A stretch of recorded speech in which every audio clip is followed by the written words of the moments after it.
Hello, Stephen Dean speaking. Here's an interesting point to ponder on.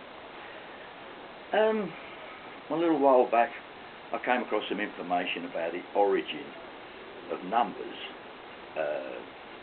The numbers we use today are Arabic. Well, they came to us through Arabic mathematicians who in turn borrowed these numbers from the Hindu. Like 1, 2 and 3, they came from numbers that didn't really look like them to start with. Like for instance, number 1 wasn't just a dash, it was like a curve like that. So it was one curve, I suppose, and number 2 was a curve and a bit sticking out like that, which is the origin of 2 round that way, I see. And so on. But this idea, which has been debunked as a myth, but I still find it interesting, was that numbers are actually derived from angles. Like number 1 has 1 angle, 2 has 2 angles, 3 has 3 angles, 4 has 4 angles, 1, 2, 3, 4, 5, 1, 2, 3, 4, 5, 5 angles, 6 was just another piece there, 1, 2, 3, 4, 5, right. 1, 2, 3, 4, 5, 6. Yes, 6. I bet that's it. That little angle at the top is 6.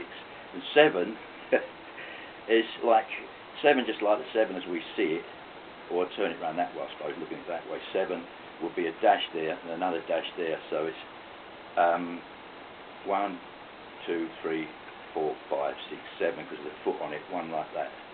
And, yeah. Anyway, it is angles. Take my word. It's been doing well, doing it back to front. But 8 is obvious anyway, like that. 1, 2, 3, 4. 1, 2, 3, 4. 8 angles. And 9. 1, 2, 3, 4, 5, 6, 7, 8, 9 has a little curly bit on the end, which doesn't seem as daft as it sounds, because if you look at the old greengrocers, like in England anyway, like their signs were stuck in the fruit, would have the 9 would have a curly bit on the end. You know, with those the angles that make it up to 9. Well, whether that's a myth or not, I don't know. I mean, I think it's sort of like it's very interesting that they can be defined like that. But what makes it most interesting is that from these numerals, these supposedly mythological numerals, is naught, no angles.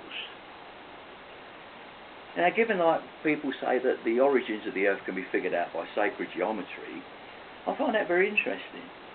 That no angles should represent nothing.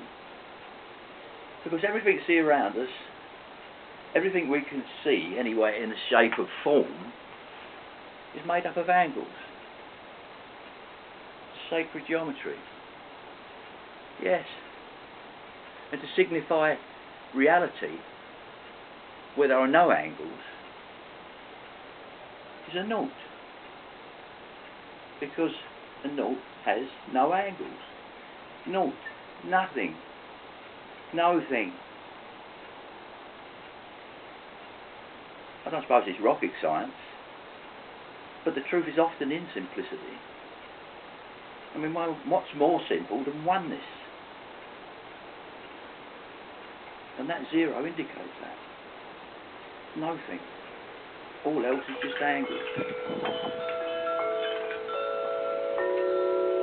Interesting, that, isn't it? Cheers. I'll see you again.